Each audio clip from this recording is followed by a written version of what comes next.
अनंत चौबीसी को वंदन नमस्कार करते हुए ओम नमो अरिहंताणम, ओम नमो सिद्धाणम, ओम नमो आयर्याणम, ओम नमो उवचायाणम, नमो लोये सवसाहुणम, एसो पंचणमोकारो सव्वपावपणासणो,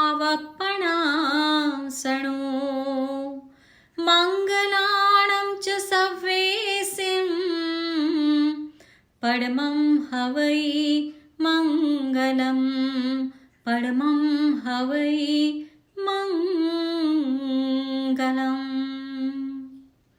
जय जिनेन्द्र।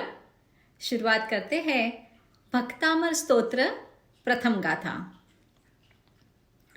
भक्तामर प्रणत मौलिमणि प्रभाणा, मुद्योतकं दलित पापतमोवितानं, सम्यक् प्रणम्य जिनपादयुगं युगादा, वालंबनं भवजले पततां जनानाम।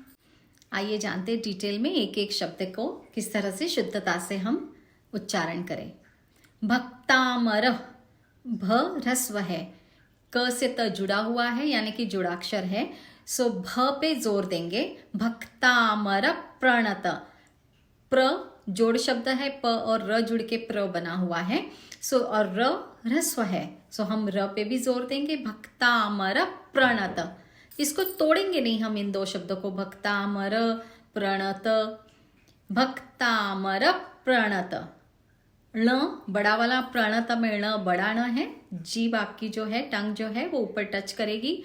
मौली मणि प्रभाणा, यहाँ पर भी ण जो है वो बड़े वाले है दोनों भी, और नी ह्रस्व होने के कारण और प्र जोड़ाक्षर होने के कारण नी पे जोर आएगा।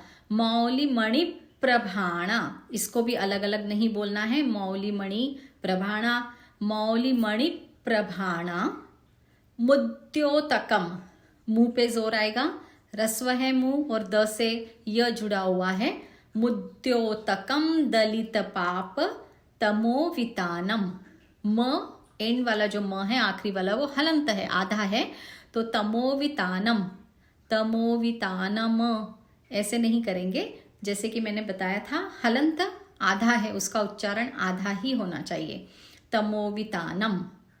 सम्यक, स पे जोर आएगा, क जो है हलंत है, सम्यक करके उसको छोड़ना है हमें। प्रणम्य, ण आपकी जीभ जो है जो ऊपर टच करेगी।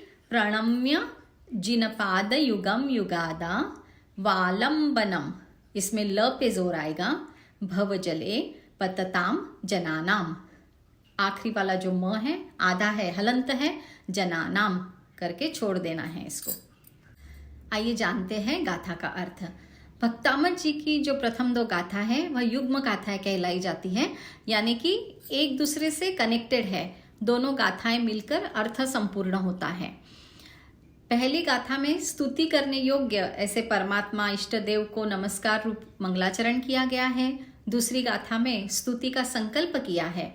गाथा 3, 4, 5 में स्तुति करने का उत्साह आनंद बताया है और फिर स्तुति की शुरुआत होती है। सो प्रथम गाथा का अर्थ है कि प्रथम तीर्थंकर भगवान ऋषभदेव के चरण कमल कैसे हैं? भक्त देवताओं के झुके हुए मुकुटों पर लगी मणियों की प्रकाश को उद्योत करने वाले, पाप रूपी अंधकार के समूह का नाश करने वाले, संसार रूपी अथाह सागर में डूबते हुए मनुष्य का सहारा बने हुए ऐसे चरण कमल जिसके हैं, ऐसे जिनेश्वर को सम्यक प्रकार से नमन करके अब दूसरे श्लोक की शुरुआत होती है।